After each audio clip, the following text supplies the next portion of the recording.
केवल प्रसाद खिलाकर। ये खाने वाला भगवान है और खिलाने वाला भगवान है। आज भी लाखों लोग अगर अचानक भी अगर जगन्नाथपुरी में चला जाए, प्रसाद की कोई कमी नहीं होता है। भगवान के ये जो अद्भुत स्वरूप है, ये केवल और केवल करुणा घन मूर्ति है, कृपा घन मूर्ति। तो इस प्रकार से नारद मुनि ये पूरा जो भगवान के स्वरूप प्राप्ति की घटना महाराज इंद्रद्युम्न को सुनाया कि इसलिए आप ये मत सोचिए कि ये कैसा रूप है, कहाँ से आ गया है ये रूप, ये कोई भूत प्रेत जैसा तो नहीं है। नहीं, ये साक्षात भगवान परब्रह्म दारु ब्रह्म इसी रूप में अब आपके द्वारा और ब्रह्मा जी के द्वारा ये अब स्थापित होने जा रहे हैं। तो ये हुआ है रूप प्राप्ति की रहस्य।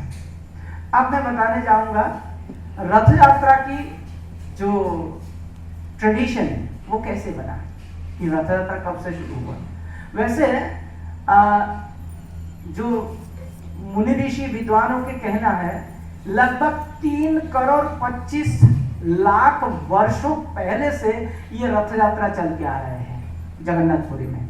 3 करोड़ 25 लाख वर्षों पहले से।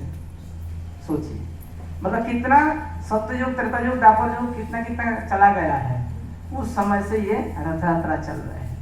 तो ये भी किसी एक द्वापर युग के ही ब्रह्मा जी के किसी एक कल्प में किसी एक द्वापर युग के ही घटना है कि ये जो आप इस द्वापर युग में जो कुछ हुआ है ना, तो ऐसा ही दूसरे द्वापर युग में भी भगवान कभी कभी ऐसा करते रहते हैं। ब्रह्मा जी के एक दिन में एक बार तो भगवान को आना होता ही है, और उस द्वापर युग में आता है तो द्वापर युग में ऐसा ही लीला सिमिलैरिटी मेंटेन करके करते रहते हैं। तो एक बार क्या हुआ कि ऐसे ही भगवान वृंदावन मथुरा छोड़कर आप द्वारका में चले गए और 100 वर्ष व्यतीत हो गया। द्वारकावासी द्वारका में रह रहे हैं, वृंदावन वासी वृंदावन में रह रहे हैं। और द्वारकावासी जैसे वसुदेव देवकी, इन लोगों का बहुत इच्छा है काश एक बार हमारे प्राण तुल्य नंद बाबा का दर्शन कर लेते हैं। देवकी का की कहना है ये कि काश एक बार मैं यशोदा को दर्शन कर लेता। रोहिणी का भी यही मंशा है, यशोदा के साथ बहुत उसका नाता है, लेकिन वो दर्शन कब होगा, कैसे होगा, होगा कि नहीं होगा, तो ये असंभव मनोकामना लगते हैं उनको। इधर में ब्रजवासियों को भी यही हाल है।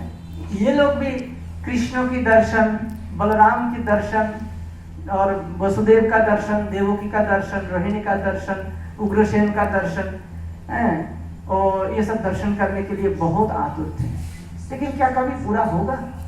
विधि का क्या विधान है? देखो 100 वर्ष बीत गया और दोनों समूहों के बीच में कोई वार्तालाप, कोई मतलब आना जाना, संबंध स्थापन या कुछ पूछताछ करना कुछ भी नहीं हो रहा है।